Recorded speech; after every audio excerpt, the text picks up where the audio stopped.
नमस्कार. मी सुधीर कुलकर्णी आणि आपण बघताय कवडसा.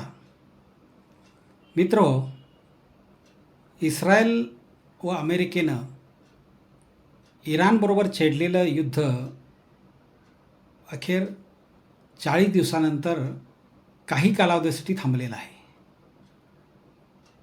म्हणजे अमेरिकेचे अध्यक्ष ट्रम्प यांनी 15 दिवसासाठी आम्ही थांबतोय असं यामध्ये म्हटलेलं आहे. पण एकूण विचार केला तर पुन्हा हे युद्ध सुरू होईल असं आता तरी काही वाटत नाही. पण ट्रम्पचं काही सांगता येत नाही.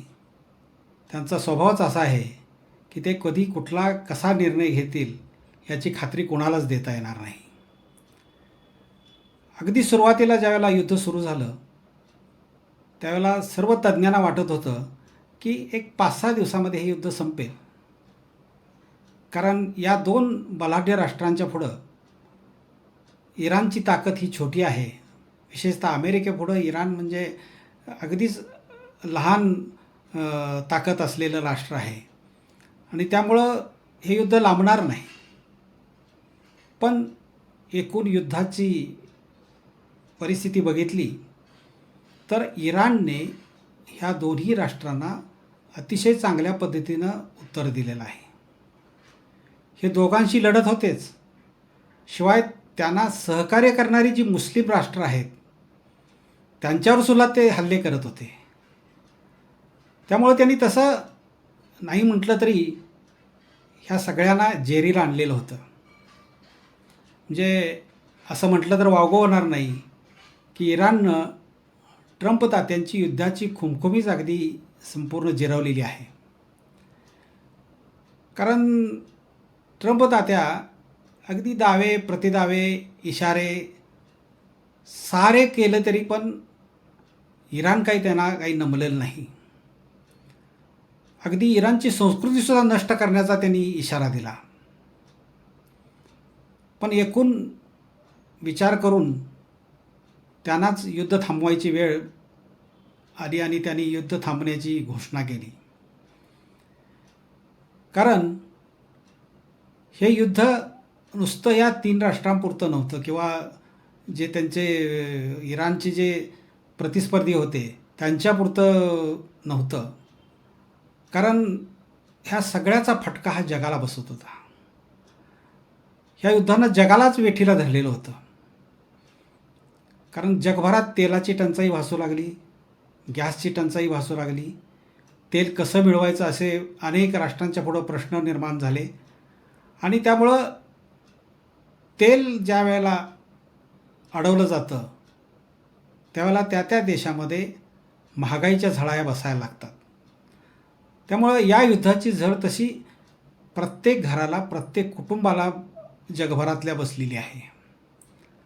त्यामुळे एकूण परिस्थितीचा विचार केला जवळजवळ 40 दिवस हे युद्ध चालू होतं. 40व्या दिवशी त्यांनी ही थांबवण्याचा निर्णय घेतलेला आहे.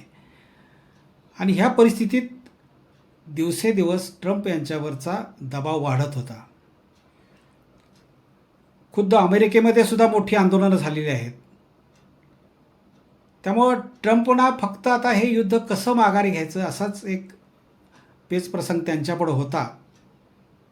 आणि एक पाकिस्ताननं विनंती केली, चीननं विनंती केली, असलं काहीतरी निमित्त काढून ट्रम्प तात्यांनी हे युद्ध थांबवण्याचं ठरवलं. ट्रम्प यांच्या स्वभावाचा अंदाज कोणालाच येत नाही तसा. गेल्या वर्षी त्यांना शांततेचा नोबेल पुरस्कार पाहिजे होता. कारण त्यांचं म्हणणं होतं की मी 8 युद्ध थांबवलेली आहेत आणि त्यामुळं जगभरात शांतता निर्माण झालेली आहे, जगभरात शांतता प्रस्थापित झालेली आहे आणि त्यामुळं या नोबेल शांतता पुरस्काराचा माझाच अधिकार आहे असं त्यांचा दावा होता.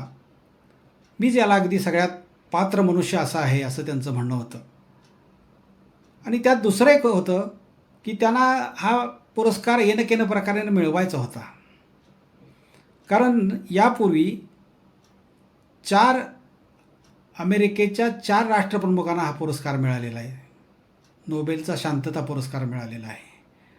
आणि त्यामुळं त्या पंक्तीत ह्यांना बसायचं होतं, पण ते काही शक्य झालं नाही.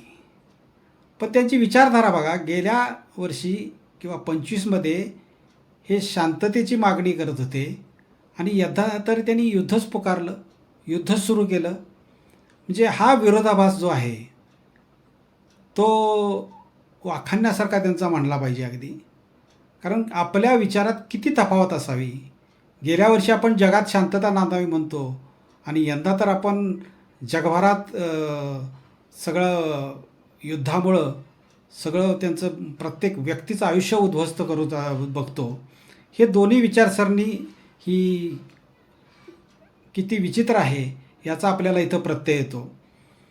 त्यामुळं आता वाटतं की ह्यांना कुठला पुरस्कार द्यावा. मला तर वाटतं की नोबेलनं आता शांतता पुरस्काराबरोबरच एक अशांतता पुरस्कार सुरू करावा आणि तो हा ट्रम्प तात्यांना द्यावा. म्हणजे त्यांचंही समाधान होईल, कुठला तरी पुरस्कार आपल्याला मिळाला याचा. पण एक लक्षात घेतलं पाहिजे आपण की एक प्रगत राष्ट्राचा नेता असे हेकट, हटवादी आणि तिरसटपणाचे निर्णय घेतो आणि त्याचा फटका सगळ्या जगाला बसतो, याला काय म्हणायचं. आपणच सगळ्यांनी याबाबत विचार केला पाहिजे. धन्यवाद. माझा व्हिडिओ जर आपल्याला आवडला असेल तर त्याला लाईक करा, आपल्या सर्व मित्रपरिवाराला पाठवा आणि माझ्या यूट्यूब चॅनलला सबस्क्राईब करा. धन्यवाद.